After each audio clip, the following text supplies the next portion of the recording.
మీలో ఇవాళ ధనలక్ష్మి గారు ఇప్పుడు మాట్లాడారు. ఇక్కడికి ఒక ఉద్వేగభరితంగా ఇవాళ ఉద్యమాల్లో నాకు మీలో ఒక రుద్రమదేవి, ఒక మధుర మంగమ్మ, దాంతోపాటు డొక్కా సీతమ్మ కూడా కనపడుతున్నారు. ఎందుకంటున్నానంటే మా ఇంట్లో వంట చేసే సోదరి నర్సీపట్నం చూస్తే చిన్న పిల్ల వాళ్ళ అమ్మమ్మ చాలా పెద్ద ఇంట్లో వదిలిపెట్టి వస్తే నర్సీపట్నం దగ్గర పెరుగురు అను నేనే హ్యాపీగా ఉన్నానండి. అంగన్వాడీ వాళ్ళు వచ్చి నా సోదరు వచ్చి తీసుకెళ్ళి స్కూల్లోకి తీసుకెళ్ళి అన్నీ పెట్టి మళ్ళీ తీసుకొచ్చి ఇంట్లో వదిలిపెడుతున్నారని మా ఇంట్లో పనిచేస్తూ ఉంది.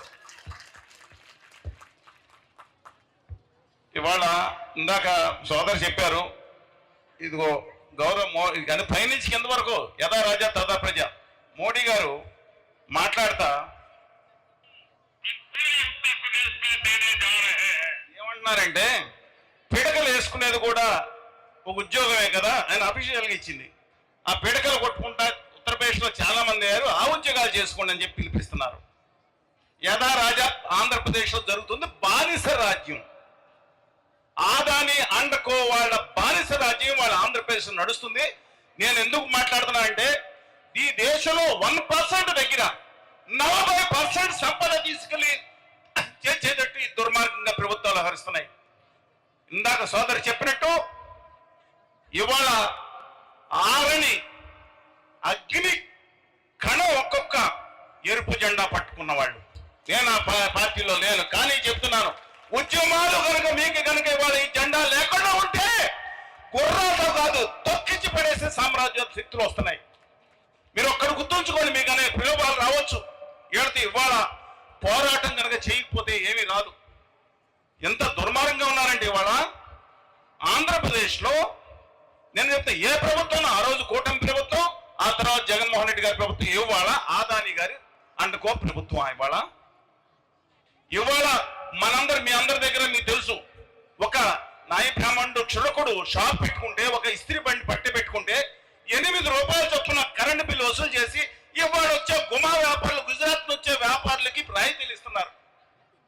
11,500 రూపాయలతో ఎలా జీవనం సాగించాలని చెప్తా ఉంటే ఇవాళ ఒక్కొక్క కన్సల్టెంట్ కి 3 లక్షలు 4 లక్షల రూపాయలు తగలేస్తా ఉన్నారు.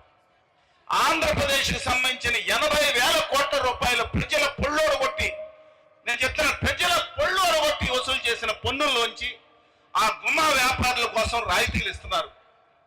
26,000 కాదు పోనీ 24,000 రూపాయలు మీకు ఇస్తే రాష్ట్ర ప్రభుత్వానికి అయ్యేది ఎంతండి? ఇవాళ అలాంటిది చాలా తెలివిగా ఉద్యోగాలు వస్తాయి. ఎన్ని ఉద్యోగాలు కల్పిస్తున్నారు మీరు? డేటా సెంటర్లో మోసం చేస్తూ ఉన్నారు, దుర్మార్గం చేస్తున్నారు, మాయ చేస్తున్నారు. పొద్దు నుంచి 1,78,000 ఉద్యోగాలు ప్రపంచవ్యాప్తంగా గూగుల్లో లేకపోతే ఇక్కడ కల్పిస్తారంట. 400 ఉద్యోగాలు మించి డేటా సెంటర్లో లేదు. ఇవాళ కాకపోతే అనుబంధ సంఘాలు ఇస్తారు. 1,04,000 మంది ఇవాళ ఆంధ్రప్రదేశ్లో లక్షలాది కుటుంబాలను కాపాడుతున్నారు. కొంతమంది దోచుకోవడానికి వస్తున్నారు. అందువల్ల నేను ఖచ్చితంగా చెప్తున్నాను, ఇవాళ కనుక రాష్ట్ర ప్రభుత్వం ఒకటే చెప్పండి, రాష్ట్ర ప్రభుత్వం కనుక ఇవాళ ఈట్లకి బెదరదు. ఖచ్చితంగా చెప్తున్నాను, తుక్కుగా మీరు కనుక ఇలాంటివి కనుక మా హక్కులు కానీ, ఇది ఆత్మగౌరవ పోరాటం కూడా కనుక అండగా ఉండి నిర్దిష్టమైన హామీ ఇచ్చి ఆ 2-3 నెలల్లో పెంచకపోతే మాత్రం ఫలితాలు నేను చెప్పక్కర్లేదు. చెప్పారు కదా, గుర్రాలతో తొక్కించినప్పుడు బషీర్బాగ్ లో దగ్గర నుంచి అది ఉమ్మడి రాష్ట్రంలో ఉండొచ్చు, మొన్న జరిగిన ఒప్పందాలు కూడా చాలా దుర్మార్గంగా వ్యవహరించారు. దయచేసి చెప్తున్నా ప్రతిపక్ష పార్టీ కూడా, నేను మీడియాకి విత్ డ్యూ రెస్పెక్ట్ మీడియా ఇవాళ ఏం జరుగుతుందండి? ఎవరి కుటుంబంలో ఏదో జరిగితే 24 గంటల్లో చర్చా వేదిక ఎవడో బూతులు చెప్తాడు, తల్లి పేరు పెట్టి. నేను చెప్తాను, సిగ్గు లజ్జ ఉంది దగ్గరికి. వీళ్ళు మగాళ్ళ ధైర్యం ఉంటే దమ్ము ఉంటే వీళ్ళు మీరు తిట్టుకోండి. ఆ తల్లి పేరు మహిళల పేరు సిగ్గు లేదా మీకు?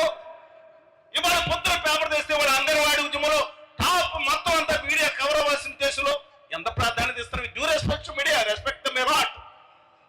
ఇవాళ మీ ఉద్యమాన్ని పతాక శీర్షికలో ఎన్ని పతాకాల్లో వస్తుందో చూద్దాం రేపు పొద్దున్న. ఎన్ని మీడియాలో వస్తుందో చెప్తాను. ప్రజల ఆకర్త నుంచి వచ్చింది ఉద్యమాలని ఎంతసేపు ఆపుతారో కనుక్కుందాం. ఎవరికి కావాలండి? మీరు వేసుకునే పొద్దు నుంచి సాయంత్రం వరకు. ఇవాళ ఒక ఆత్మగౌరవం కోసం అలంబన కోసం, కుటుంబం కోసం ఒక పోరాటం జరుగుతుంటే పూర్తిగా అండగా ఉండాల్సిందిగా నేను my humble request honourable media. Apart from that, ప్రతిపక్ష పార్టీలు వాళ్ళ రాజకీయాలకు ఎక్కువగా తావు ఇవ్వట్లేదు. మీరు ఎవరు రాజకీయ నాయకుల్ని కిషన్ సార్ కూడా పిలవలేదు మీరు. కానీ ఇవాళ అది గుర్తుంచుకోమని చెప్తున్నాను ముఖ్యమంత్రి చంద్రబాబు నాయుడు గారికి. అలాగే ఉత్తర ఆర్యసనాతనవాది గౌరవనీయులు మనవాద పెద్ద గౌరవనీయులు ఉప ముఖ్యమంత్రి గారు కూడా దయచేసి గుర్తుంచుకోవాలని కోరుతున్నాను. ఎందుకంటే మీ యొక్క ఆవేశం చూసి రగులుకుపోయారు. ఇవాళ ఏం చేస్తామని మీరు వెళ్ళి అయోధ్య అని చెప్పి మాట్లాడిన తప్పులేదు, విద్వేషాలు రెచ్చగొడతామని చూస్తున్నారు. ఇవాళ వీళ్ళ ఆక్రమణ కాదు, ఇది పోరాటం, గుర్తుంచుకోమని చెప్పి కోరుతూ నాకు అవకాశం ఇచ్చినందుకు ధన్యవాదాలు. ఇంకోటి చెప్తున్నాను ఆఖరిగా, పోరాటం ఎప్పుడైతే మీరు ఈ జెండా పడేశారో అది పోరాటానికి ఆఖరి రోజు అవుతుంది. ఎప్పుడైతే మనం హక్కుల గురించి అడగకుండా మౌనంగా వెళ్ళిపోయామో పార్టీల వైపు, వాళ్ళు మనతో చెలగాట మాడతారు. ఇవాళ ఉంది పత్తు వ్యాపార రాజకీయ. ఏ పార్టీ అన్నా ముఖ్యమైన పార్టీ గురించి నాకు ఎవరు ఏం మాట్లాడడం లేదు. అని వీళ్ళందరూ దొబ్బేయాలని కోరుకుంటున్నారు సార్, వీళ్ళందరూ పోవాలని కోరుకుంటున్నా, కొత్త తరం రావాలని కోరుకుంటున్నాను. ఏంటండి 24 గంటలు ఏడుకుంటున్నారా? మీ అందరూ ఓటేస్తే వాళ్ళ నేను అందరిట్లో ఇద్దరు ఎమ్మెల్యేలు కనుక అసెంబ్లీలో ఉంటే అల్లాడిపోయేది. వాళ్ళ అసెంబ్లీలో మనం పార్టీల గురించి ఎక్కడ నేను గమనించమని కోరుతా ఉన్నాను. ఖచ్చితంగా ఈ పోరాటంలో మీరు విజయం సాధించాలని అందరూ అంతగా ఉంటామని విశ్వాను. జై హింద్. ఇవాళ ఇందాక సోదరు చెప్పారు, ఇదిగో గౌరవ పైనుంచి కింద వరకు యథా రాజా తదా ప్రజ. మోడీ గారు మాట్లాడతా ఏమంటున్నారంటే, పిడకలు వేసుకునేది కూడా ఒక ఉద్యోగమే కదా ఆయన అఫీషియల్గా ఇచ్చింది. ఆ పిడకలు కొట్టుకుంటా ఉత్తరప్రదేశ్లో చాలా మంది అయ్యారు, ఆ ఉద్యోగాలు చేసుకోండి అని చెప్పి పిలిపిస్తున్నారు. యథా రాజా ఆంధ్రప్రదేశ్లో జరుగుతుంది బానిస రాజ్యం. ఆదాని అండకో వాళ్ళ బానిస రాజ్యం వాళ్ళ ఆంధ్రప్రదేశ్ నడుస్తుంది. నేను ఎందుకు మాట్లాడుతున్నా అంటే, ఈ దేశంలో 1% దగ్గర 40% సంపద తీసుకెళ్లి చేసేటట్టు ఈ దుర్మార్గంగా ప్రభుత్వాలు హరిస్తున్నాయి. ఇందాక సోదరు చెప్పినట్టు ఇవాళ ఆరని అగ్ని కణం ఒక్కొక్క ఎరుపు జెండా పట్టుకున్న వాళ్ళు. నేను ఆ పార్టీలో లేను, కానీ చెప్తున్నాను, ఉద్యమాలు కనుక మీకు కనుక ఇవాళ ఈ జెండా లేకుండా ఉంటే గుర్రాలతో కాదు తొక్కించి పడేసే సామ్రాజ్య శక్తులు వస్తున్నాయి. మీరు ఒక్కడు గుర్తుంచుకోండి, మీకు అనే ప్రయోగాలు రావచ్చు. ఏడితే ఇవాళ పోరాటం కనుక చేయకపోతే ఏమీ రాదు. ఎంత దుర్మార్గంగా ఉన్నారంటే ఇవాళ ఆంధ్రప్రదేశ్లో నేను చెప్తే ఏ ప్రభుత్వం, ఆ రోజు కూటమి ప్రభుత్వం, ఆ తర్వాత జగన్మోహన్ రెడ్డి గారి ప్రభుత్వం, ఇవాళ ఆదాని గారి అండుకో ప్రభుత్వం. ఇవాళ మనందరు మీ అందరి దగ్గర మీకు తెలుసు, ఒక నాయ బ్రాహ్మణుడు చులకుడు షాప్ పెట్టుకుంటే, ఒక ఇస్త్రీ బండి పట్టి పెట్టుకుంటే 8 రూపాయలు చొప్పున కరెంటు బిల్లు వసూలు చేసి ఇవాళ వచ్చే గుమా వ్యాపారులు, గుజరాత్ వచ్చే వ్యాపారులకి రాయితీలు ఇస్తున్నారు. 11,500 రూపాయలతో ఎలా జీవనం సాగించాలని చెప్తా ఉంటే ఇవాళ ఒక్కొక్క కన్సల్టెంట్ కి 3 లక్షలు 4 లక్షల రూపాయలు తగలేస్తా ఉన్నారు. ఆంధ్రప్రదేశ్కి సంబంధించిన 80,000 కోట్ల రూపాయలు ప్రజల పొళ్ళోడు కొట్టి, నేను చెప్తున్నా ప్రజల పొళ్ళోడు కొట్టి వసూలు చేసిన పన్నుల్లోంచి ఆ గుమ్మా వ్యాపారుల కోసం రాయితీలు ఇస్తున్నారు. 26,000 కాదు పోనీ 24,000 రూపాయలు మీకు ఇస్తే రాష్ట్ర ప్రభుత్వానికి అయ్యేది ఎంతండి?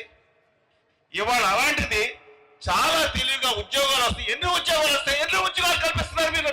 డేటా సెంటర్లో మోసం చేస్తూ ఉన్నారు, దుర్మార్గం చేస్తున్నారు, మాయ చేస్తున్నారు. పొద్దు నుంచి 1,78,000 ఉద్యోగాలు ప్రపంచవ్యాప్తంగా గూగుల్లో లేకపోతే ఇక్కడ కల్పిస్తారంట. 400 ఉద్యోగాలు మించి డేటా సెంటర్లో లేదు. ఇవాళ కాకపోతే అనుబంధ సంఘాలు ఇస్తారు. 1,04,000 మంది ఇవాళ ఆంధ్రప్రదేశ్లో లక్షలాది కుటుంబాలను కాపాడుతున్నారు. కొంతమంది దోచుకోవడానికి వస్తున్నారు. అందువల్ల నేను ఖచ్చితంగా చెప్తున్నాను, ఇవాళ కనుక రాష్ట్ర ప్రభుత్వం ఒకటే చెప్పండి, రాష్ట్ర ప్రభుత్వం కనుక ఇవాళ ఈట్లకి బెదరదు. ఖచ్చితంగా చెప్తున్నాను, తుక్కుగా మీరు కనుక ఇలాంటివి కనుక మా హక్కులు కానీ, ఇది ఆత్మగౌరవ పోరాటం కూడా గనక అండగా ఉండి నిర్దిష్టమైన హామీ ఇచ్చి ఆ 2-3 నెలల్లో పెంచకపోతే మాత్రం ఫలితాలు నేను చెప్పక్కర్లేదు, చెప్పారు కదా. గుర్రాలతో తొక్కించినప్పుడు బషీర్బాగ్ లో దగ్గర నుంచి అది ఉమ్మడి రాష్ట్రంలో ఉండొచ్చు. మొన్న జరిగిన ఒప్పందాలు కూడా చాలా దుర్మార్గంగా వ్యవహరించారు. దయచేసి చెప్తున్నా ప్రతిపక్ష పార్టీ కూడా, నేను మీడియాకి విత్ డ్యూ రెస్పెక్ట్ మీడియా ఇవాళ ఏం జరుగుతుందండి? ఎవరి కుటుంబంలో ఏదో జరిగితే 24 గంటల్లో చర్చా వేదిక ఎవడో బూతులు తిడతాడు, తల్లి పేరు పెట్టి. నేను చెప్తాను, సిగ్గు లజ్జ ఉంది దగ్గరికి. వీళ్ళు మగాళ్ళ ధైర్యం ఉంటే దమ్ము ఉంటే మీరు తిట్టుకోండి. ఆ తల్లి పేరు మహిళల పేరు సిగ్గు లేదా మీకు? ఇవాళ పొద్దున పేపర్ తెస్తే ఇవాళ అంగన్వాడీ ఉద్యమంలో టాప్ మొత్తం అంతా మీడియా కవర్ అవ్వాల్సిన దేశంలో ఎంత ప్రాధాన్యత ఇస్తారు? Due respect media, respect May what. ఇవాళ మీ ఉద్యమాన్ని పతాక శీర్షికలో ఎన్ని పతాకాల్లో వస్తుందో చూద్దాం రేపు పొద్దున్న. ఎన్ని మీడియాలో వస్తుందో చెప్తారు. ప్రజల ఆకంత నుంచి వచ్చింది ఉద్యమాలని ఎంతసేపు ఆపుతారో కనుక్కుందాం. ఎవరికి కావాలండి మీరు వేసుకునే పొద్దు నుంచి సాయంత్రం వరకు? ఇవాళ ఒక ఆత్మగౌరవం కోసం, అలంబరం కోసం, కుటుంబం కోసం ఒక పోరాటం జరుగుతుంటే పూర్తిగా అండగా ఉండాల్సిందిగా నేను my humble request honourable media. Apart from that, ప్రతిపక్ష పార్టీలు వాళ్ళ రాజకీయాలకు ఎక్కువగా తావు ఇవ్వట్లేదు. మీరు ఎవరు రాజకీయ నాయకుల్ని కిషన్ సార్ కూడా పిలవలేదు మీరు. కానీ ఇవాళ అది గుర్తుంచుకోమని చెప్తున్నాను ముఖ్యమంత్రి చంద్రబాబు నాయుడు గారికి. అలాగే ఉత్తర ఆర్యసనాతనవాది గౌరవనీయులు మనవాద పెద్ద గౌరవనీయులు ఉప ముఖ్యమంత్రి గారు కూడా దయచేసి గుర్తుంచుకోవాలని కోరుతున్నాను. ఎందుకంటే మీ యొక్క ఆవేశం చూసి రగులుకు పోయారు. ఇవాళ ఏం చేస్తామని మీరు వెళ్ళి అయోధ్యని చెప్పి మాట్లాడిన తప్పులేదు, విద్వేషాలు రెచ్చగొడతామని చూస్తున్నారు. ఇవాళ వీళ్ళ ఆక్రమణ కాదు, ఇది పోరాటం, గుర్తుంచుకోమని చెప్పి కోరుతూ నాకు అవకాశం ఇచ్చినందుకు ధన్యవాదాలు. ఇంకోటి చెప్తున్నాను ఆఖరిగా, పోరాటం ఎప్పుడైతే మీరు ఈ జెండా పడేశారో అది పోరాటానికి ఆఖరి రోజు అవుతుంది. ఎప్పుడైతే మనం హక్కుల గురించి అడగకుండా మౌనంగా వెళ్ళిపోయామో పార్టీల వైపు, వాళ్ళు మనతో చెలగాట మాడతారు. ఇవాళ ఉంది పత్తు వ్యాపార రాజకీయ. ఏ పార్టీ అన్నా ముఖ్యమైన పార్టీ గురించి నాకు ఎవరు ఏం మాట్లాడడం లేదు. అని వీళ్ళందరూ దొబ్బేయాలని కోరుకుంటున్నారు సార్, వీళ్ళందరూ పోవాలని కోరుకుంటున్నా, కొత్త తరం రావాలని కోరుకుంటున్నాను. ఏంటండి 24 గంటలు ఏడుకుంటున్నారా? మీ అందరూ ఓటేస్తే వాళ్ళ పక్షం నేను అందరిట్లో ఇద్దరు ఎమ్మెల్యేలు కనుక అసెంబ్లీలో ఉంటే అల్లగా అయిపోయేది. వాళ్ళ అసెంబ్లీలో మనం పార్టీల గురించి ఎట్లా నేను గమనం చెప్పని కోరుతా ఉన్నాను. ఖచ్చితంగా ఈ పోరాటంలో మీరు విజయం సాధించాలని అందరూ అంతగా ఉంటామని చూస్తున్నాను. జై హింద్.